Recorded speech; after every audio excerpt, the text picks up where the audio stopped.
আসসালামু আলাইকুম বন্ধুরা, আজকে ভিডিওতে আমি দেখাবো, মনে করেন আপনার একটা হোয়াটসঅ্যাপ অ্যাকাউন্ট একটি নাম্বার দিয়ে খুলছেন, সেই নাম্বারটি এখন পরিবর্তন করতে চাচ্ছেন বা সেই নাম্বারটি মনে করেন কোনো কারণে হারিয়ে গেছে। এক কথা হচ্ছে নাম্বার চেঞ্জ করবেন, হোয়াটসঅ্যাপের ওল্ড নাম্বার বাদ দিয়ে পুরো নতুন নাম্বার অ্যাড করবেন, তাই তো?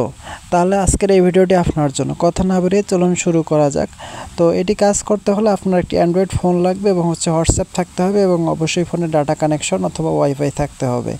যাই হোক, কাজটি করার জন্য যেটা বললাম সেটা করবেন। তারপর হচ্ছে প্লে স্টোর থেকে আপনার সফটওয়্যারটি আপডেট চাইলে হোয়াটসঅ্যাপ অ্যাপটি আপডেট করে নেবেন। তারপর সফটওয়্যারটির ভিতরে প্রবেশ করবেন। সফটওয়্যারটির ভিতরে হোয়াটসঅ্যাপের ভিতরে প্রবেশ করার পর উপরে দেখতে পারবেন 3 ডট চিহ্ন। তো এখান থেকে 3 ডট চিহ্নতে ক্লিক করবেন।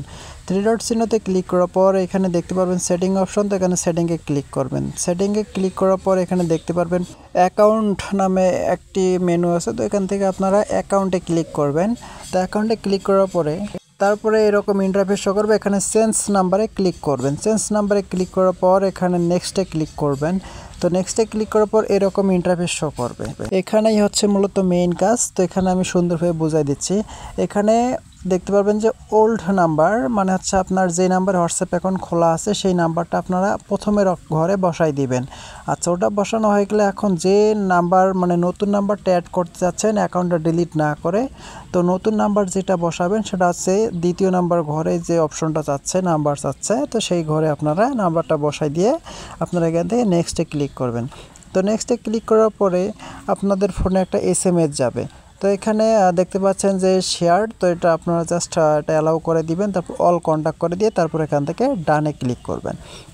ডানে ক্লিক করার পরে আপনার ফোনে যদি সিমটি লাগানো থাকে তাহলে হচ্ছে অটোমেটিক্যালি ভেরিফাই হয়ে যাবে। আর আপনার ফোনে যদি সিমটি লাগানো না থাকে তাহলে সেই সিমে কোড যাবে, সেই কোডটি আপনারা সংগ্রহ করে বসানোর একটা অপশন দিবে, সেখানে বসাই দিবেন। যেহেতু আমার এখানে সিমটি লাগানো আছে তাই এখানে বসানোর কোনো অপশন নেই, ডাইরেক্টলি এখানে ভেরিফাই হয়ে যাবে। তো এখানে দেখতে পাচ্ছেন, তারপর আমি কন্টিনিউ ক্লিক করলাম। রিকোয়েস্টিং কলটা আসার পরে আমার কলটা অটোমেটিক্যালি ভেরিফাই হয়ে যাবে, ঠিক আছে?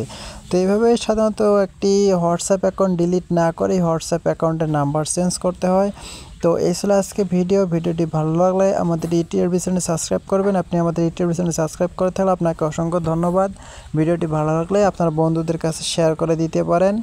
আর সবথেকে বড় কথা হচ্ছে প্রতিদিন একটি করে ভালো নিয়ম বা ভালো কাউকে আদেশ দেওয়ার চেষ্টা করুন এবং নিজেও ভালো কিছু নিয়ম মেনে চলার চেষ্টা করুন। আল্লাহ হাফেজ।